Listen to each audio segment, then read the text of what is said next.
Lawmakers are still searching for road funding solutions. We'll have more on that. Plus, Carrie Schneider has this week's report with our friends at the Du Bois County Humane Society, and Beth Carter and Melissa Illigan discuss the Huntingburg Gala tonight on Inform. All of that and much more is up next here on the 18 WJTS News.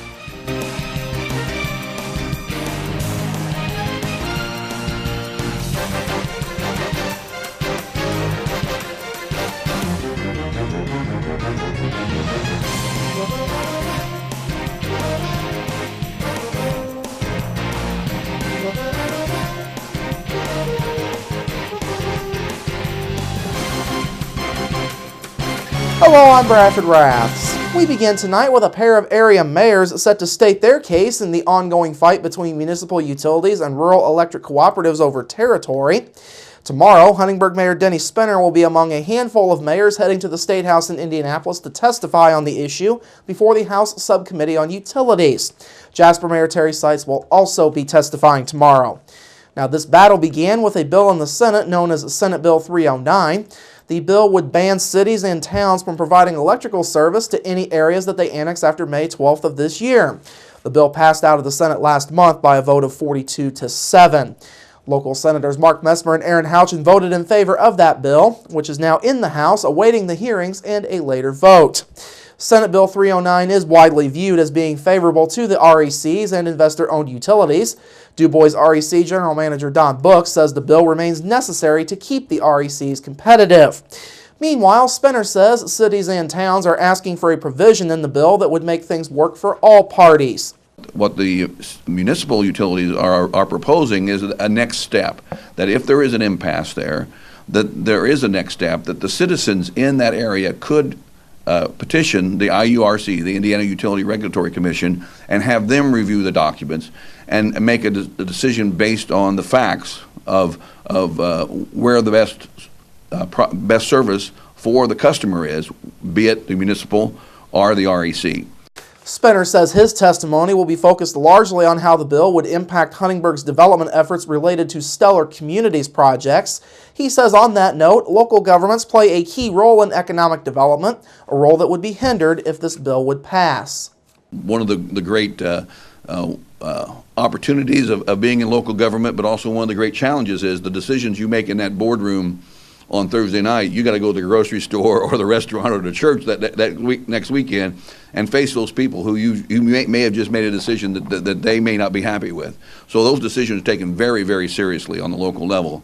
And I think the local control is something that needs to be maintained. Now, Jasper Utilities General Manager Bud Hauersperger was among local officials who testified during hearings on the bill while it was still in the Senate. However, Hauersperger says last month that the effort was all for naught. State regulators have revoked an air permit for a proposed $2.8 billion coal gasification plant in Spencer County at the request of the plant's developer. The Indiana Department of Environmental Management informed Indiana Gasification LLC last Thursday that its air permit had been revoked for the plant. The plant would have turned coal into synthetic natural gas at a site near Rockport. IDEM's letter says New York-based developer Leucadia National Corporation asked the state to rescind the permit because construction of the coal gasification plant had never started. A state contract signed during former Governor Mitch Daniels' administration committed Indiana to buying the plant's synthetic gas for 30 years and reselling it to consumers. The Indiana Supreme Court upheld the company's state contract with the Indiana Finance Authority back in December of 2013. As Indiana's new state budget continues to come together, lawmakers are still looking at new ways to fund road repair and construction. The problem has centered around the state's gasoline tax, as money from that tax is drying up. District 63 Representative Mike Braun is on the House Ways and Means Committee. He says the gasoline tax has been losing money for quite some time. That has not been keeping up with the need because the fuel tax, due to the fact that folks are driving fewer miles and vehicles are getting better mileage, it over the last 10 to 15 years has been lagging, and it always traditionally up to that point had done a good job of creating enough funds without having to transfer out of other funds to take care of road repair and construction.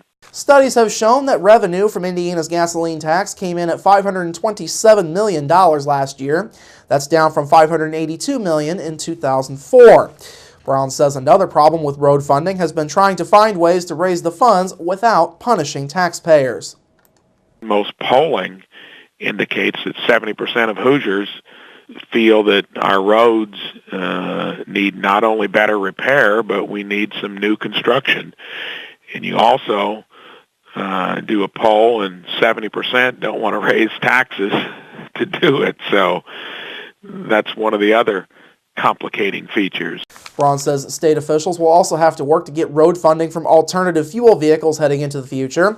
He says those vehicles currently generate little revenue for the state, thus contributing further to the problems. Last year, the Indiana Department of Transportation reported that it would need an additional $260 million a year just to maintain existing bridges and highways. INDOT says that figure is the difference between current funding and what they believe is an acceptable funding level. Now, problems with the gasoline tax are also pervasive at the federal level. Indiana's share of funding from the Federal Highway Trust Fund dropped to $946 million in 2013. That's a drop of 5% from just 5 years earlier. And finally tonight, a new effort in the State House to settle garnishments is making its rounds. House Bill 1358 would allow the state to take or reduce someone's state tax return in order to settle the garnishments. The bill has been approved in the House, and the Senate Civil Laws Committee heard testimony on it yesterday. Now, this bill is authored by Fort Wayne area Representative Casey Cox. Cox says the measure would make it easier for debt collectors to get access to someone's funds. The process would be the same as any other debt collection effort, and debtors would be notified before anything was taken. Provisions for non-obligated spouses or spouses that filed their return jointly but weren't responsible for the debt are still being debated. Cox says most importantly, the bill will benefit the state's Department of Revenue by increasing revenue while offsetting the costs.